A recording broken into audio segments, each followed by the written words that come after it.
حسبنا الله ونعم الوكيل نعم المولى ونعم النصير أعوذ بالله من الشيطان الرجيم بسم الله الرحمن الرحيم الحمد لله رب العالمين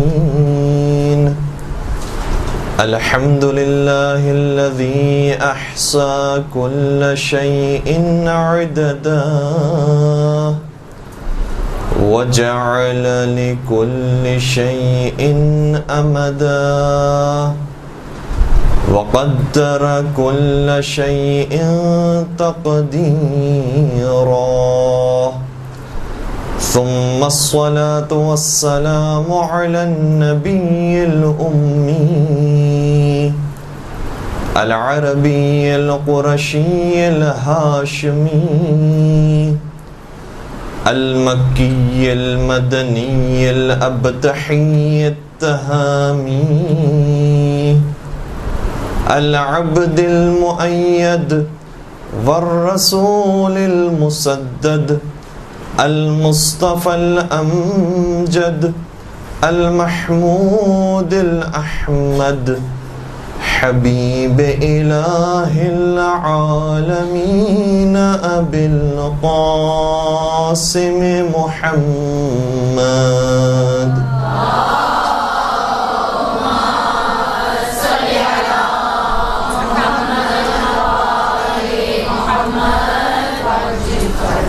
وعلى أهل بيته الطيبين الطاهرين المعصومين المظلومين الذين أذهب الله عنهم الرجس وطهرهم تطهيرا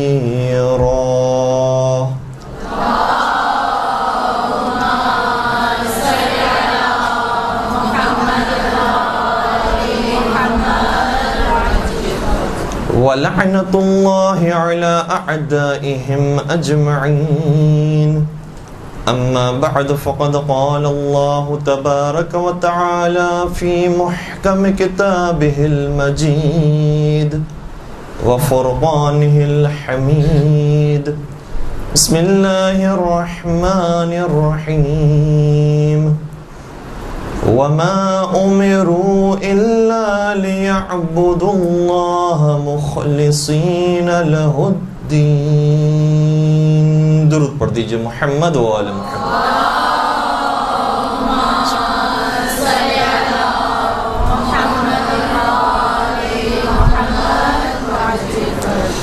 خارن گرامی، آج کی اس گفتگو کے لیے جس آیہ کریمہ کو آپ کی خدمت میں تلاوت کرنے کا شرف حاصل کیا، سورہ بینہ کی آیت ہے۔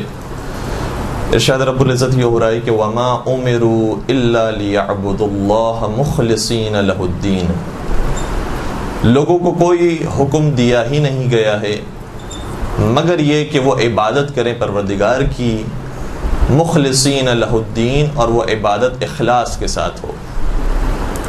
اسی پر ہی ہماری پوری گفتگو ہوگی، اور اس موضوع کو ہم ایک اور آیت کی ضمن میں بھی بیان کر سکتے تھے اور اسے بھی سرنامہ کلام قرار دے سکتے تھے، لیکن شاید ہم اس کی اگر تلاوت کرتے تو لوگ یہ سمجھتے کہ کوئی میت آئی ہے کہ جس کی وجہ سے ہم نے یہ آیت پڑھی ہے۔ وہ آیت یہ ہے کہ انا للہ و انا الیہ راجعون، کہ ہم ہیں ہی اللہ کے لیے اور لوٹنا بھی ہمیں اللہ کی طرف ہے۔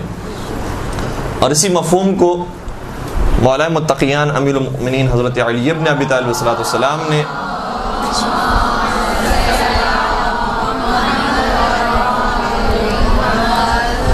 بڑا خوبصورت انداز میں بیان فرمایا ہے۔ فرماتے ہیں کہ اذا احب اللہ عبدا الہمہ حسن العبادہ، جب پروردگار اپنے کسی بندے سے بہت محبت کرتا ہے تو اسے عبادت کرنے کا بہترین سلیقہ سکھا دیتا ہے۔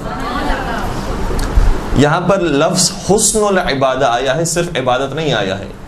اس کا مطلب عبادت کرنے والے بہت سارے ہیں، لیکن جو احسن طریقے سے خوبصورتی کے ساتھ بہترین انداز میں عبادت کرتے ہیں وہ افراد کرتے ہیں کہ جنہیں اللہ چن لیتا ہے اور پسند کرتا ہے۔ ظاہر سی بات ہے کہ یہ دو طرفہ معاملہ ہے۔ ہم جتنا پروردگار کے قریب ہونے کی کوشش کریں گے، ان تنصروا اللہ ینصرکم ویثبت اقدامکم، اگر تم ہماری طرف آؤ گے، ہماری نصرت کرو گے تو ہم تمہاری نصرت کریں گے۔ تو عبادت کے موضوع پر، اور وہ بھی عبادت جو اخلاص کے ساتھ ہو، پروردگار کی خاطر، اس موضوع پر انشاءاللہ آج کی گفتگو رہے گی۔ کل کی گفتگو کے اندر یہ بات آئی تھی کہ عبادت صرف نماز روزوں کا نام نہیں ہے، لیکن ایسا نہیں ہے کہ نماز روزے بھی عبادت نہ ہو، نماز روزے بھی عبادت ہے، اور اس کے علاوہ کئی ساری اور چیزیں ہیں کہ جو عبادت ہے۔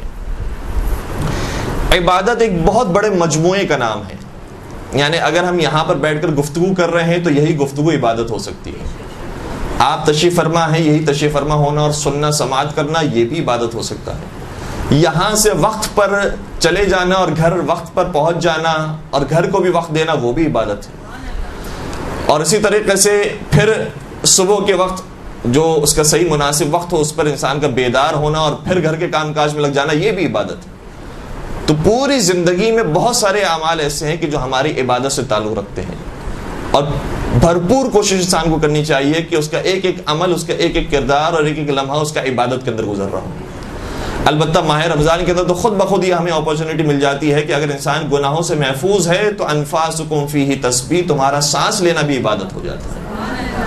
تو خود بخود لمحہ بلمحہ ہم عبادت کر رہے ہوتے ہیں ماہ رمضان کے اندر۔ لیکن واقعاً عام ایام کے اندر بھی اگر نیت مستحب عمل انجام دینے کی ہے، کسی نیک عمل کو انجام دینے کی ہے، تو خود بخود ہماری اس نیت کی وجہ سے ہمیں سانس لینے کا ثواب بھی ملتا رہتا ہے۔ اس میں سب سے اہم ترین نقطہ جس کی طرف میں سب سے پہلے بات کرنا چاہوں گا وہ یہ ہے کہ انسان عبادت اس وقت کرے کہ جب اس کے پاس علم صحیح طریقے سے ہو۔ علم مقدمہ ہے عبادت کا، علم تمہید ہے عبادت کے لیے، علم ابتدائیہ ہے عبادت کا۔ جس کے پاس علم ہی نہیں ہے وہ سمجھ رہا ہے کہ بہت بڑی عبادت کر رہا ہے، لیکن وہ عبادت نہیں ہے۔ اس کے لیے بھی مولا متقیان امیر المؤمنین حضرت علی ابن ابی طالب علیہ السلام نے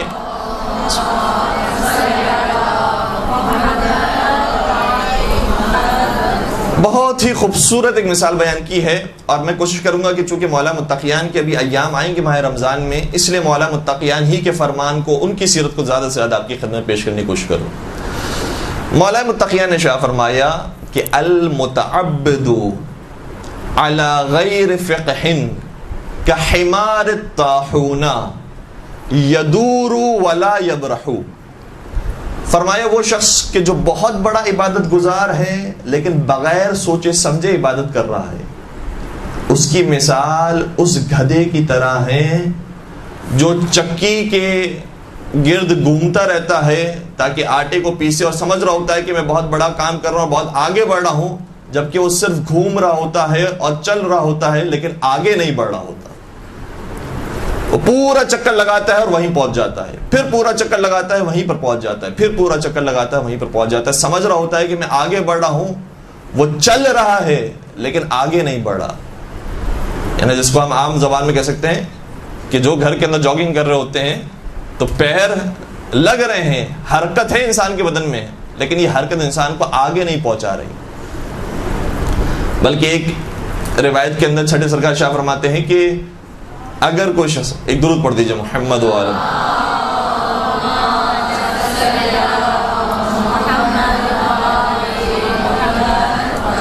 جو بغیر سوچے سمجھے عمل انجام دے رہا ہوتا ہے، وہ سمجھ رہا ہوتا ہے کہ آگے بڑھ رہا ہے، لیکن یاد رکھو کہ وہ جتنا اصلاح کا سوچ رہا ہوتا ہے اس سے زیادہ وہ فساد پیدا کر رہا ہوتا ہے۔ سوچ تو بہت اچھا رہا ہے لیکن اس کے پاس علم نہیں ہے، سمجھ ہی نہیں ہے کہ اس کو کرنا کیا چاہیے، اور حرکت بھی ہے، جوش جذبہ بھی ہے، لیکن اس کو سوچ نہیں دی گئی ہے تو وہ غلط کاموں کی طرف آگے بڑھ جاتا ہے۔ ایک چھوٹی سی مثال آپ کی خدمت بیان کروں۔ دیکھیں ہمارے یہاں بڑی تاکید کی جاتی ہے کہ انسان اول وقت کی نماز پڑھے، اور تاکید اس قدر زیادہ ہے کہ حتیٰ یہ کہا گیا کہ اگر مسجد کے اندر فرض کیجئے کہ نماز مل رہی ہے، ظاہراً جہاں تک ہمارے ذہن میں وہ روایت موجود ہے اس میں اس طریقے سے کہ حتیٰ مسجد میں انسان نماز پڑھ سکتا ہے، لیکن تاخیر سے پڑھے گا تو بہتر یہ ہے کہ مسجد میں نہ پڑھے، گھر کے اندر پڑھے، لیکن اول وقت میں پڑھے۔ اول وقت کی نماز کی اس قدر اہمیت ہے۔ اب دیکھیں نبی اکرم کی سیرت میں، اور اسی طریقے سے میں علماء کرام کی سیرت میں بھی آپ کو بیان کروں۔ نبی اکرم ایک مرتبہ بچوں کے ساتھ کھیل رہے تھے. یہ بھی ایک انوکھا واقعہ ہے. ہمارے یہاں کون سا عالم دیکھا ہوگا اور کون سا امامے والا دیکھا ہوگا اور کون سا شیروانی والا اور ٹوپی والا اور کون سا ایسا مقدس اور متقی انسان دیکھا ہوگا کہ جو بچوں کے ساتھ اور گلی کے بچوں کے ساتھ کھیل رہا ہو. پیغمبر اکرم اس طریقے سے بچوں کے ساتھ کھیل رہے ہیں اور اتنے میں نماز کا وقت ہو گیا. جناب بلال نے اذان دی. اذان بلال مکمل ہوئی. پیغمبر اکرم ابھی کھیل ہی رہے تھے اور چاہ رہے تھے کہ بچوں سے جدا ہوں. اور ہمارے نزدیک تو نماز سے بڑھ کر اور کون سی عبادت ہو سکتی ہے. لیکن پیغمبر اکرم کو یہ عجیب محسوس ہو رہا تھا کہ میں اگر بچوں سے اس طریقے سے کہہ دوں کہ ابھی نماز کا وقت ہو گیا, میں جا رہا ہوں اور تم اپنے کھیل کو جاری رکھو, موقع ملا تو انشاءاللہ بعد میں ہم کھیلیں گے ورنہ پھر ہم ختم کر رہے ہیں. یہ کہنا بھی نبی اکرم کو برا محسوس ہو رہا تھا کہ نہیں, بچے مجھ سے ناراض ہو جائیں گے, کٹ جائیں گے, جدا ہو جائیں گے, میرے بارے میں کیا سوچیں گے کہ یہ ہمارے ساتھ بھی کھیل رہے تھے اور اچانک سے اپنے کام میں مشغول ہو گئے. تو نبی اکرم نے اذان کے اختتام پر اور لوگوں کے کہنے پر کہ یا رسول اللہ لوگ آپ کا انتظار کر رہے ہیں, آپ جلدی تشریف لائیے, اچانک بچوں کو بلایا. بچوں کو بلانے کے بعد کہا کہ اے بچوں, اب کیا کھیل رہے تھے وہ باقاعدہ بیان نہیں ہوا ہے, لیکن شاید اس سے ظاہر یہ ہوتا ہے کہ جیسے نبی اکرم ان کے لیے سواری بن رہے تھے اور ان کے لیے کوئی کام کر رہے تھے جس کے بعد بچے بڑے محظوظ ہو رہے تھے. تو پیغمبر اکرم ارشاد فرماتے ہیں کہ تم اپنے اس کھلونے کو, یعنی اپنی طرف اشارہ کر کے کہتے ہیں کہ تم اپنے اس کھلونے کو کتنے میں دوسروں کو بیچو گے. توجہ ہے, تمہارا یہ کھلونا, تم اپنے کھلونے کو دوسروں کے حوالے کتنے میں کرو گے. پھر پیغمبر اکرم نے خود فرمایا, کیونکہ جو چیز موجود تھی اسی کی طرف اشارہ کر دیا تاکہ بچوں کا وہی جواب آ جائے. فرمایا کیا تم کچھ اخروٹ کے عوض اپنے کھلونے کو بیچ دو گے. کہا کہ ہاں یا رسول اللہ, ہمیں کچھ اخروٹ کھانے, اخروٹ ہمیں دے دیجئے. تو پیغمبر اکرم نے تقریباً 7-8 کے قریب اخروٹ منگوائے اور ان بچوں میں تقسیم کیے اور اس طریقے سے جدا ہوئے. بچے بڑے خوش ہو گئے. اور پھر پیغمبر اکرم نے ارشاد فرمایا کہ وہ یوسف تھے جو کوڑیوں کے بدلے بکے تھے, اور یہ حسن یوسف کی معراج ہے جو کچھ اخروٹ کے عوض بک گئی. تو جو ہم نے محدود کر دیا ہے عبادت کو صرف یہی نماز, روزے اور کچھ موٹی موٹی چیزوں کے اندر, اور اتنا اس کے اوپر فوکس کر دیا ہے کہ باقی ساری چیزیں نظر انداز کر دی جاتی کبھی کبھار, اور محسوس ہی نہیں کرتے کہ ہم کون سا عمل انجام دے رہے ہیں جس سے کیا ریئیکشن بن سکتا ہے اور آگے کیا اس کے نتائج برآمد ہو سکتے ہیں. کچھ چیزوں تک جب ہم نے دین اسلام کو محدود کر دیا تو پھر اب اس کا نتیجہ ایسا بنتا جا رہا ہے کہ جو کبھی داعش کی صورت میں, کبھی طالبان کی صورت میں, اور یہ سارے الزامات جو لگائے جا رہے ہیں, الزام اس وقت لگایا جاتا ہے کہ جب کچھ شبہات پائی جاتی ہو ہمارے اندر. یعنی اگر ہم کسی خاتون کے بارے میں, اب چونکہ میں محفل خواتین کی اس لیے عرض کر رہا ہوں کہ کسی خاتون کے بارے میں اگر بہت بڑی تہمت لگائی گئی ہے تو اگر وہ بہت زیادہ پاک دامن ہو تو اس تہمت کو کوئی توجہ ہی نہیں دے گا, بیکار ہے یہ بات. کچھ شباہت پائی جاتی ہوگی تو پھر یہ الزام ٹھیک ہو سکتا ہے. جب مسلمانوں کے اوپر یہ الزام دیا جا رہا ہے کہ واقعاً یہ بہت رجٹ قوم ہے, یہ کسی سے بھی دوستی رکھنا, محبت اور پیار سے بات کرنا یہ ان کو آتا ہی نہیں ہے, یہ الزام اس وقت ہمارے اوپر صحیح صادق آ سکتا ہے جب واقعاً ہمارے اندر کچھ ایسا مزاج بننے لگا ہو. تو جو پیدا ہوا ہے مزاج, اس کا فائدہ انہوں نے اٹھایا ہے اور ہم پر مزید اور الزامات لگا کر, مزید اور تہمتیں لگا کر اسلام سے لوگوں کو بیزار کرنا شروع کر دیا. ایک درود پڑھ دیجئے محمد و آل محمد.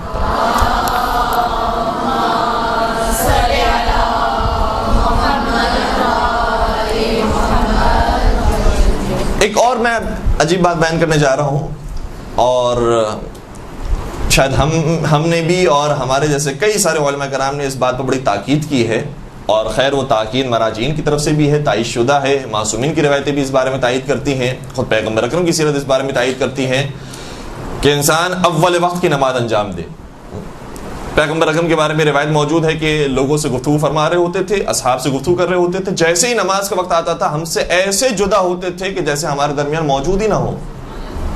تو اتنی زیادہ بھی اول وقت کی تاکید ہے, لیکن جانتے تھے کہ یہ جو بڑے لوگ ہیں, سمجھدار لوگ ہیں, ان کو پتہ ہے کہ میں جو اب ان کے درمیان سے کھڑا ہوا ہوں وہ ان سے بیزار ہونے کی وجہ سے نہیں ہوا ہوں, ان سے کسی دشمنی اور عداوت کی وجہ سے میں کھڑا نہیں ہوا ہوں, بلکہ نماز کی اہمیت کی وجہ سے میں کھڑا ہوا ہوں. اس لیے اپنے اصحاب کے درمیان کھڑے ہو جایا کرتے تھے. اور یہی عمل تمام ائمہ کی سیرت میں ہمیں نظر آتا ہے, چاہے مولا متقیان ہوں, امام سجاد ہوں, امام علی رضا علیہ السلام ہوں, تمام ائمہ کی سیرت میں ہمیں یہی نظر آتا ہے. اور روایتیں بھی اس بارے میں کثرت کے ساتھ آئی ہیں. اب میں جس نقطے کی طرف اشارہ کرنا چاہ رہا ہوں وہ یہ ہے کہ کبھی کبھار اب یہ ہمارے معاشرے کا مسئلہ ہے, خیر محرم میں زیادہ پیش آتا ہے, کہ عزاداری اسی وقت ہو رہی ہے جب نماز کا وقت ہے. اول وقت کی نماز زیادہ اہمیت رکھتی ہے یا عزاداری اور مجلس کی اہمیت زیادہ ہے؟ عام طور پر ہمارے ممبروں سے علماء کرام نے یہ سمجھایا ہے, اور ہم نے بھی کوشش یہ کی ہے, اور یہ جو کوشش کی ہے وہ بھی مراجعین کے دستور کے مطابق کی ہے, کہ انسان ویسے تو کوشش کرے کہ ایسے وقت میں اپنی عزاداری کو مکمل کر لے کہ جس کے بعد نماز کا وقت داخل ہونے والا ہو. نماز کے وقت کے درمیان مجلس, ماتم داری, یہ چیزیں اس سے نہ ٹکرائیں کہ لوگ مشوش ہو جائیں کہ اب ہمیں کس طرف جانا چاہیے. وہ بھی عبادت ہے, یہ بھی عبادت ہے, اور نماز کے لیے بھی وقت وسیع موجود ہے. ضروری نہیں کہ ابھی انسان پہنچ جائے, تو وہ بھی مستحب ہے کہ اول وقت میں نماز پڑھیں, یہ بھی مستحب ہے کہ عزاداری امام حسین علیہ السلام کو مکمل کریں. تو کس عبادت کو فوقیت دی جائے؟ عام طور پر یہی نتیجہ دیا جاتا ہے کہ چاہے عزاداری اپنے عروج پر ہو, مجلس چل رہی ہو, مصائب چل رہے ہوں, ماتمداری ہو رہی ہو, فوراً سے نماز کا وقت آ گیا, ساری عزاداری بند کر دی جائے, لاؤڈ سپیکر بند کر دیے جائیں, جو ماتم ہو رہا ہے روک دیا جائے, فوراً سے سب وضو کریں اور جا کے نماز پڑھیں. یہ جو طریقہ کبھی کبھار لوگوں نے اختیار کرنا شروع کیا ہے, اس طریقے کے برخلاف بھی مراجعین نے اپنا ایک نظریہ دیا ہے کہ خبردار تم ایسے عزاداری کا اختتام نہ کرو کہ لوگ سمجھے کہ نعوذ باللہ کوئی عزاداری کو بیکار اور فضول عمل تھا. جیسے نماز کا وقت آیا کہا کہ بالکل اس کو بند کر دیا جائے, لاؤڈ سپیکر بند کر دیے جائیں, سب اپنے اپنے جگہ سے کھڑے ہو جائیں اور وضو کرنے چلے جائیں, جیسے کوئی وہ تو عبادت ہی نہیں تھی جو ابھی ہم کر رہے تھے. فرماتے ہیں یہ عزاداری امام حسین بہت بڑی عبادت تھی جو تم کر رہے تھے.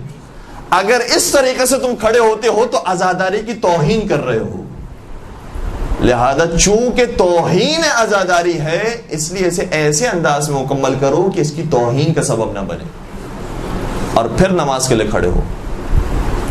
تو جیسے پیغمبر اکرم نے وہاں تو کھیل رہے تھے بچوں کے ساتھ, وہ بھی بہرحال عبادت ہے, وہاں پر بھی تربیت کے پہلو ہے, لیکن اس کو بھی اتنا شائستہ انداز میں مکمل کیا. تو ہماری بھی ذمہ داری ہے کہ شائستہ انداز میں عزاداری کو مکمل کریں. آیت اللہ گل پیغانی کا زمانہ تھا, ان کی ہی محفل کے اندر, ان کی ہی امام بارگاہ کے اندر مجلس امام حسین برپا ہو رہی تھی, یہاں تک کہ مؤذن نے اذان دی. جیسے ہی اذان کا وقت آیا, لوگ ایک طرف سے عزاداری کر رہے تھے, ماتمداری کر رہے تھے. ایک شخص کھڑا ہو گیا اور کہنے لگا کہ یہ سب بند کرو, جا کر وضو کرو اور جا کے نماز پڑھو, نماز کا وقت ہو گیا ہے. جب اس کی آواز بہت زیادہ اونچی ہو گئی تو آیت اللہ گل پیغانی اپنے کمرے سے باہر آئے اور اپنی لاٹھی کو دروازے پر مار کر کہا, خبردار عزاداری کو بند نہ کرواؤ, عزاداری کو جاری رہنے دو, اور عزاداری جب اپنے وقت پر مکمل ہو جائے تو پھر یہ جا کر نماز پڑھے. تو مراجعین نے دونوں طریقے اختیار کیے ہیں یہ بات کو سمجھانے کے لیے کہ اول وقت کی نماز کی اہمیت ہے اپنے مقام پر. اول وقت بھی ایک مستحب عبادت ہے, لیکن اس مستحب عبادت کی وجہ سے ہم کسی دوسری مستحب عبادت کی توہین نہ کریں, اس لیے اس کو بھی ٹھیک طریقے سے ہم اختتام تک پہنچائیں, اور پھر ہم نماز بھی جو اول وقت اور فضیلت کا وقت ہے اس میں انجام دیں. البتہ مینجمنٹ کو ذمہ داری بنتی ہے. آیت اللہ سستانی نے بھی اور اسی طریقے سے دیگر مراجعین نے بھی یہ فرمایا ہے کہ بھرپور کوشش کی جائے کہ کبھی بھی عزاداری کا وقت, مجالس کا وقت ایسے وقت پر نہ رکھا جائے کہ جو نماز کے آغاز کا وقت ہے. ایک درود پڑھ دیجئے محمد و آل محمد.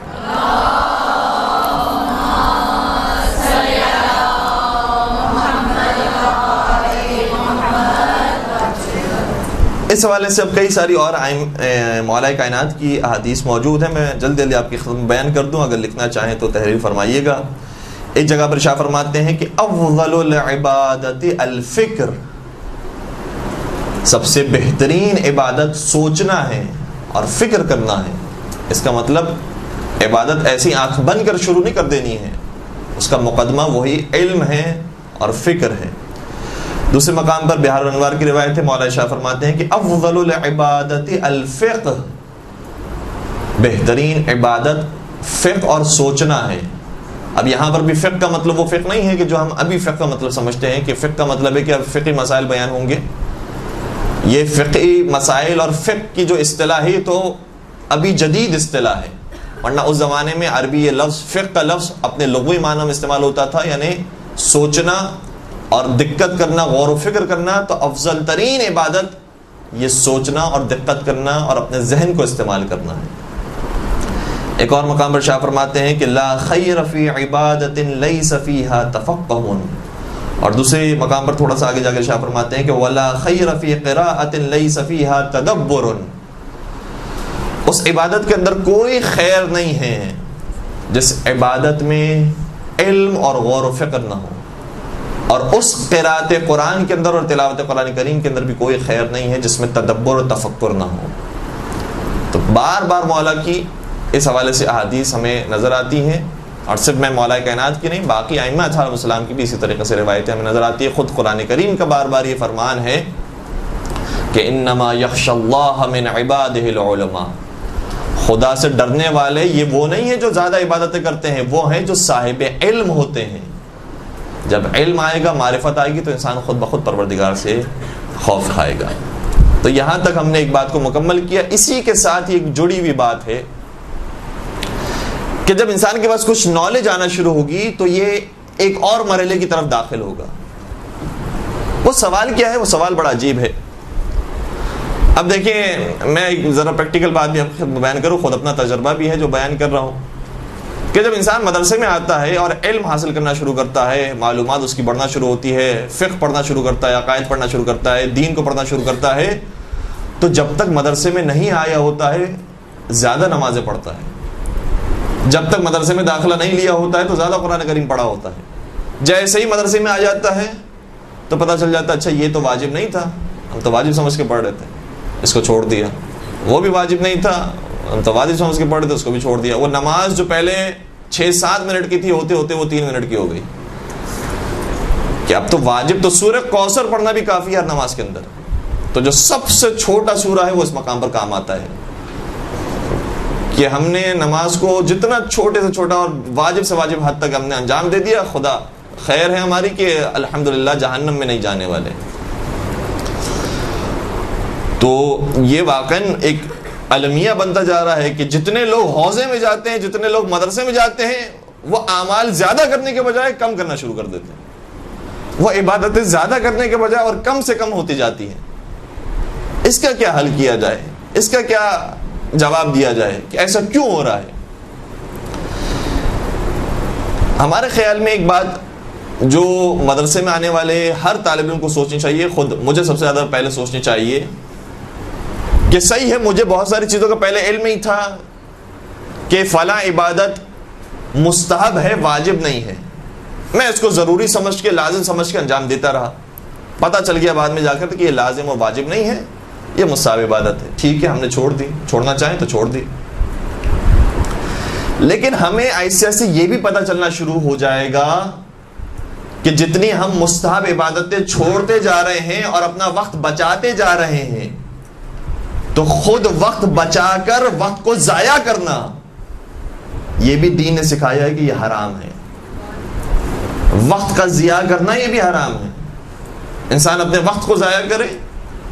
قرآن کریم کی آیت ہے نا، فَمَن يَعْمَلْ مِثْقَالَ ذَرَّةٍ خَيْرًا يَرَهُ وَمَن يَعْمَلْ مِثْقَالَ ذَرَّةٍ شَرًّا يَرَهُ. ذرہ برابر بھی برائی کی ہوگی، یعنی ذرہ برابر بھی تم نے اپنے زندگی میں کوتاہی کی ہوگی، اس کا بھی جواب دینا ہے.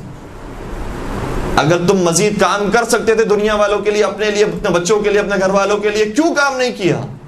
تمہیں ہم نے زندگی دی تھی، صلاحیت دی تھی، سوچنے سمجھنے کی صلاحیت دی تھی، ہاتھ پیر سلامت دیے تھے، پھر کام کیوں نہیں کیا؟ جواب دینا پڑے گا. قرآن کریم کی ایک اور آیت ہے کہ ان السمع والبصر والفؤاد كل ذلك كل اولئک عنہ ظاہرین الفاظ كل اولئک عنہ مسئولا. پروردگار نے جو کان کی نعمت دی ہے، جو دیکھنے کی اور آنکھوں کی نعمت دی ہے، جو دل پروردگار نے دیے ہیں، ان سب سے پروردگار سوال کرے گا. کان عنہ مسئولا، ان سب سے سوال کیا جائے گا کہ تم نے کہاں استعمال کیا اسے. تو کیا اگر وقت ضائع کیا ہے اور دوسرے مباح کاموں میں استعمال کیا یا حتی مکروہ کاموں میں استعمال کیا تو جواب دینا پڑے گا. تو مدرسے میں آنے کے بعد صحیح ہے کہ انسان کو پتہ چل جاتا ہے کہ فلاں چیز مستحب تھی، واجب نہیں تھی، لیکن پھر اس کے سامنے دروازہ کھلتا جاتا ہے کہ فلاں مستحب بھی ہے، فلاں مستحب بھی ہے، فلاں چیز بھی مستحب ہے، فلاں چیز بھی مستحب ہے، مستحبات کی اتنی طویل فہرست ہے۔ اب میری ذمہ داری کیا بنتی ہے جو میں طالب علم مدرسے کے اندر آیا ہوں؟ میری ذمہ داری یہ بنتی ہے کہ اب میں دیکھوں کہ ان سارے مستحبات میں سے جو بہترین مستحب ہے اسے میں ابھی انجام دوں۔ صحیح ہے، میں نے نماز کے اندر اپنے وقت کو بچا لیا، جو وقت کو بچا لیا اس کو پھر کہاں استعمال کیا؟ کیا اس سے بہتر چیز میں استعمال کیا ہے یا اس سے بدتر چیز میں استعمال کیا اور ضائع کر دیا؟ اگر ٹھیک ہے نماز کے وقت کو انسان نے تھوڑا سا کم کیا، بچایا ہے تاکہ گھر میں جو ضروری کام رہ گئے تھے اسے انجام دیا جائے، تو ٹھیک ہے، بہت اچھی بات ہے، گھر کی ذمہ داریاں اہم چیز ہیں، اس کو انجام دیا ہے۔ لیکن اگر اس کے بعد ٹی وی کو دیکھا ہے اور اسی میں ہی وقت ضائع کیا ہے، تو پھر اس کا مطلب یہ ہوا کہ ہم نے جو مدرسے میں آنے کے بعد یہ سیکھا تھا کہ بہت سارے مستحبات میں سے ہمیں بہترین کا انتخاب کرنا چاہیے، ہم نے بہترین کا انتخاب نہیں کیا، ہم نے اپنے وقت کو برباد کر دیا۔ تو پھر یہاں پر ایک بحث شروع ہوتی ہے کہ ہم جتنے بھی کام کر رہے ہیں، ابھی ہم بیٹھے ہوئے ہیں، جتنے بھی ہم کام کر رہے ہیں، ہمارے پاس بہت سارے کاموں کا مجموعہ تھا، لیکن ہم نے جو ابھی کام چوز کیا ہے وہ ہماری نظر میں بہترین کام تھا جس کو ہم نے ابھی انتخاب کیا ہے۔ اس کو کہا جاتا ہے، اس بحث کو کہا جاتا ہے اہم اور مہم کی بحث۔ دو ضروری کاموں میں سے جو زیادہ ضروری کام ہے اس کو انجام دیا جائے۔ اب میں اس کو آپ کی خدمت میں مولا متقیان امیر المؤمنین حضرت علی ابن ابی طالب صلی اللہ علیہ وسلم کی حدیث کے ذریعے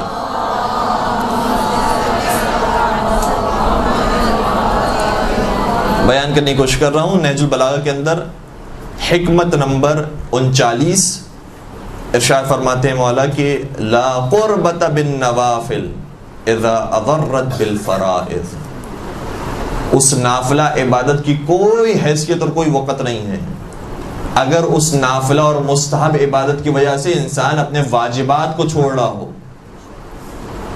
تو دونوں عبادت ہیں، مستحبات بھی عبادت ہیں، واجبات بھی عبادت ہیں، لیکن دیکھنا پڑے گا کہ کون سی عبادت زیادہ اہمیت رکھتی ہے، جس کی اہمیت زیادہ ہے اس کو انجام دینا۔ تو واجبات کے مقابلے میں مستحبات کی اہمیت نہیں ہے، لہٰذا واجبات کو پہلے انجام دیا جائے پھر مستحبات کو۔ لوگ جاتے ہیں الحمدللہ کربلا زیارت کرنے کے لیے، جاتے ہیں دوسرے مقامات پر زیارت کرنے کے لیے، بہت بڑی سعادت ہے، انشاءاللہ پروردگار ہم سب کو زیارت چاردہ معصومین نصیب فرمائے۔ لیکن جب اس سفر میں جا رہے ہوتے ہیں تو اس چیز کو فراموش کر دیتے ہیں کہ اسی سفر کے درمیان بعض نمازیں بھی آئیں گی، تو وہ نمازیں ساقط نہیں ہو گئی ہیں۔ مولا حسین نے مدینہ سے لے کر کربلا تک کا جو سفر کیا ہے اس میں کوئی ایک نماز بھی بتا دیجئے کہ جو مولا سے قضا ہو گئی؟ پورے سفر میں مولا کی نمازوں پہ نمازیں، وقت پر نماز انجام دے رہے ہیں۔ حتیٰ جو کربلا کے میدان میں بھی آخری جو نماز ہے، ظہر کی نماز ہے جو جماعت کے ساتھ انجام دی ہے، اس میں بھی وقت دیکھتے جا رہے تھے کہ جیسے وقت داخل ہو جائے فوراً سے ظہر کی نماز انجام دی جائے۔ تو مولا امام حسین نے اس طریقے سے نمازوں کو انجام دیا، کیونکہ واجبات کو تو نہیں چھوڑا جا سکتا کسی مستحب عمل کی خاطر۔ تو زیارت پر جا رہے ہیں، انسان بھرپور طریقے سے زیارت پر جائے، لیکن جو واجبات ہیں اس کو انجام دیتے دیتے مستحبات کو بھی انجام دے، ورنہ اگر اس مستحب کی وجہ سے واجب ٹکرا رہا ہو اور واجب خطرے میں آ رہا ہو تو واجب بہرحال واجب ہے اور اس کو مکمل کرنا۔ اسی طریقے سے ایک اور مولا کا فرمان ہے، شاہ فرماتے ہیں کہ لا عبادت کاداء الفرائض، کوئی عبادت واجبات کی برابری نہیں کر سکتی۔ جتنی بھی مستحب عبادت ہیں یہ سب بات کی بات ہے، پہلے واجب عبادت ہے۔ اگر انسان کی شبیداری کی وجہ سے، انشاءاللہ ویسے تو ایسا کام انسان نہ کرے، لیکن اس کی وجہ سے اگر فجر کی نماز چھوٹتی ہو، یقیناً انسان کو کہ میں نہیں پڑھ سکوں گا اتنی دیر سے سونے کی وجہ سے، تو پھر واجبات کی اہمیت زیادہ ہے۔ اور خیر بار بار اب اس حوالے سے مثال بیان ہو گئی، لیکن کوشش الٹیمیٹلی انسان کی یہ ہونی چاہیے کہ مستحب کو بھی انجام دے اور واجب کو بھی انجام دے۔ اگر کہیں ٹکراؤ کی صورت پیدا ہو جاتی ہے تو یہی واضح سا حل ہے کہ واجبات کی اہمیت مستحبات کے مقابلے میں زیادہ ہے۔ برحمتك يا أرحم الراحمين وصلى الله على محمد وآله الطاهرين